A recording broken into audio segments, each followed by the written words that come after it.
কাঁচা আমের এই জেলিটা আমার অনেক বেশি পছন্দ। কোনো প্রকার আগার আগার পাউডার অথবা জেলেটিন ছাড়াই এই জেলিটা তৈরি করে নিতে পারেন খুব সহজেই। এখন চলছে কাঁচা আমের মৌসুম, তাই এই জেলিটা খুব সহজেই তৈরি করে নিতে পারবেন ঘরে মাত্র কয়েক মিনিটে। আসসালামু আলাইকুম, হ্যালো এভরিওয়ান, আশা করি সকলে ভালো আছেন। আমার চ্যানেলের নতুন একটি রেসিপিতে আপনাদের সকলকে স্বাগত জানাচ্ছি। আজকে আমি আপনাদের জন্য নিয়ে এসেছি কাঁচা আমের জেলি রেসিপি। এই জেলিটা খুবই সহজ এবং ঘরে থাকা মাত্র 2-3টি উপাদান এটি বানিয়ে নিতে পারেন খুব সহজেই। এই জেলিটা দিয়ে পাউরুটি সহ পরোটা এবং অনেক কিছু খেতে পারবেন। তো চলুন বন্ধুরা, রেসিপিটি দেখে নেওয়া যাক।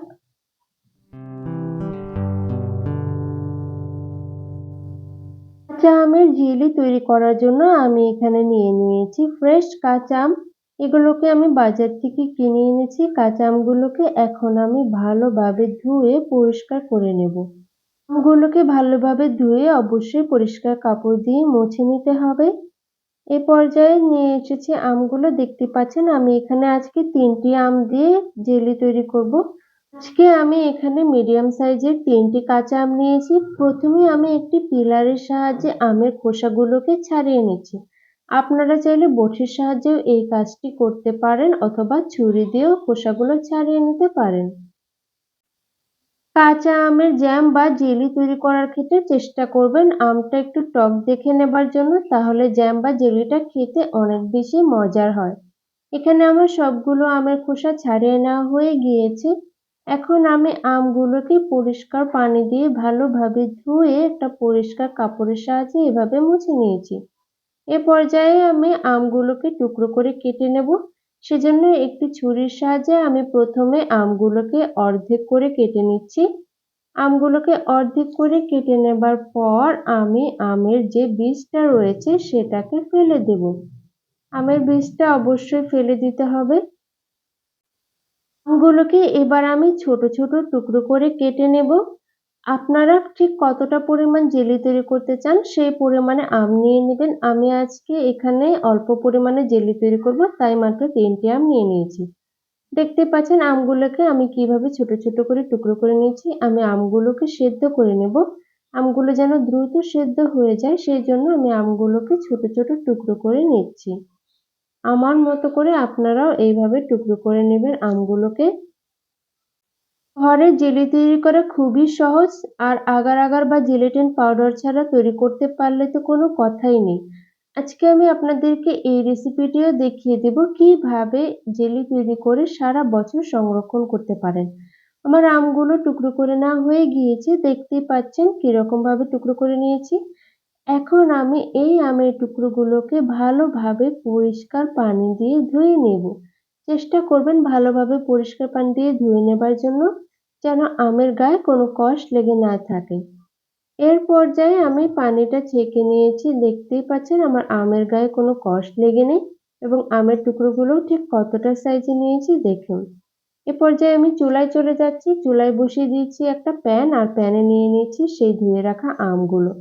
এ পর্যায়ে আমি এখানে দিয়ে দিচ্ছি 2 কাপের মতো ঠান্ডা পানি। পানি দিয়ে আমি আমগুলোকে সেদ্ধ করে নেব। আমগুলোকে একদম গলিয়ে সেদ্ধ করা যাবে না। আমগুলো যেন নরম হয়, আমের থেকে টক অংশটা বের হয়ে আসে বা টক ভাবটা বের হয়ে আসে এবং আমগুলো যেন গলে না যায়, টিপ দিলে যেন ভেঙে যায়, এইরকম ভাবে সেদ্ধ করে নিতে হবে।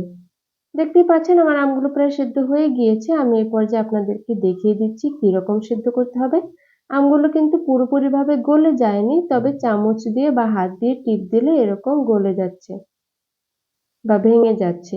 এইরকম ভাবে আমগুলো সেদ্ধ করে নিয়ে আমি ছেঁকে পানিটা নিয়ে নিচ্ছি। এই পানিটা দিয়ে আমরা আজকে জেলিটা তৈরি করে নেব। এরপর আমি একটি পরিষ্কার পাত্রে সেই পানিটাকে ঢেলে দিচ্ছি। এখানে আমার 2 কাপের মতো পানি হয়েছে, তাই আমি এখানে 2 কাপের মতো চিনি দিয়ে নিচ্ছি। এই টিপসটা অবশ্যই নোট করে রাখবেন। ঠিক যত কাপ আমের পানি বের হবে ঠিক তত কাপই চিনি ব্যবহার করবেন। এখন আমি একটা চামচের সাহায্যে ভালোভাবে নেড়ে-চেড়ে চিনিগুলোকে আমের টক পানির সাথে মিশিয়ে দিচ্ছি। এই চিনি ও পানির মিশ্রণটাকে আমি জাল করে নেব বেশ কয়েক মিনিট। দেখতেই পাচ্ছেন পানির মিশ্রণটাতে বলক চলে এসেছে। এখন আমি আজকে আমের জেলিটাতে গ্রিন কালার ইউজ করব, যেহেতু কাঁচা আমের জেলি তাই সবুজ ভাবটা আনার জন্য গ্রিন ফুড কালার আমি ব্যবহার করছি। তবে খুব সামান্য পরিমাণে ফুড কালার ব্যবহার করছি। এ পর্যায়ে আমি এখানে দিয়ে দিচ্ছি 1 টেবিল চামচ পরিমাণ সাদা সিরকা। সিরকাটা অবশ্যই ব্যবহার করবেন যদি আমের এই জেলিটা সংরক্ষণ করতে চান তাহলে। এই পর্যায়ে আমি এই উপকরণগুলো দিয়ে ভালোভাবে নেড়েচেড়ে এই আমের পানিটাকে জাল করে নেব বেশ কয়েক মিনিট। আপনাদের হাতের কাছে যদি ভিনেগার না থাকে তাহলে কিন্তু লেবুর রসও ব্যবহার করতে পারবেন। এই ভিনেগার বা সিরকা বা লেবুর রস কিন্তু প্রিজারভেটিভ হিসেবে ব্যবহৃত হয়। এগুলোই কিন্তু এই জেলিটাকে সংরক্ষণ করতে সাহায্য করবে। বেশ কিছুক্ষণ জাল করার পর এবার আমি মিশ্রণটাকে চেক করে নিচ্ছি। কিছু মিশ্রণ হাতের 2 আঙ্গুলের মাঝে নিয়ে টানলে যদি লম্বা সুতার মতো মনে হয় তাহলে মনে হবে যে জ্যামটা প্রায় হয়ে গিয়েছে।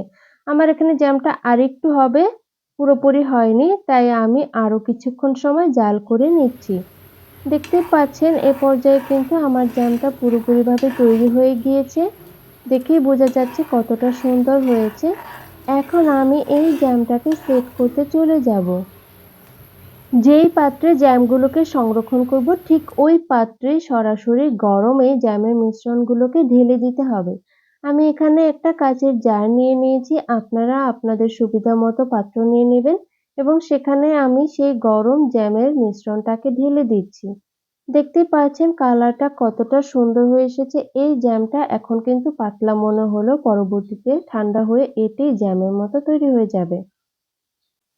পাত্রটাকে অবশ্যই মুছে শুকিয়ে ভালোভাবে নিবেন। এর মধ্যে যেন কোনো প্রকার পানি না থাকে, তাহলে জ্যামটা সেট হতে অসুবিধা হবে। এখন আমি এই জ্যামটাকে রেখে দেব কয়েক ঘন্টার জন্য। কয়েক ঘন্টা পর জ্যামটা পুরোপুরিভাবে সেট হয়ে যাবে। কয়েক ঘন্টা রেখে দেবার পর দেখতে পাবেন জ্যামটা কি রকমের ঘন হয়ে এসেছে। আমার জ্যামটা প্রায় ঘন হয়ে এসেছে। আমি এখানে বিকালে তৈরি করে সারারাত রেখে দিয়েছিলাম। দেখতেই পাচ্ছেন পাউরুটির সাথে এই জ্যামটা কত সুন্দরভাবে লেগে যাচ্ছে।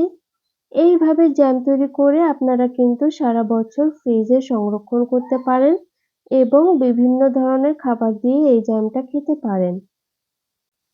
রুটির সাথে কাঁচা আমের এই টক মিষ্টি জ্যামটা খেতে কি যে ভালো লাগে তা আপনারা বিশ্বাস করতে পারবেন না যদি না একবার বানিয়ে না খান। ছোট থেকে বড় বাসার সকলেই এই জ্যামটা অনেক বেশি পছন্দ করবে। তাই বলছি একবার হলেও আমার আজকের রেসিপিটি ফলো করে বানিয়ে দেখুন। অবশ্যই আমাকে কমেন্ট করে জানাবেন কেমন হলো। আশা করছি সকলের কাছে রেসিপিটি ভালো লেগেছে। রেসিপিটি ভালো লাগলে একটা লাইক দিয়ে দিবেন। সকলে সুস্থ থাকবেন, ভালো থাকবেন। আল্লাহ হাফেজ।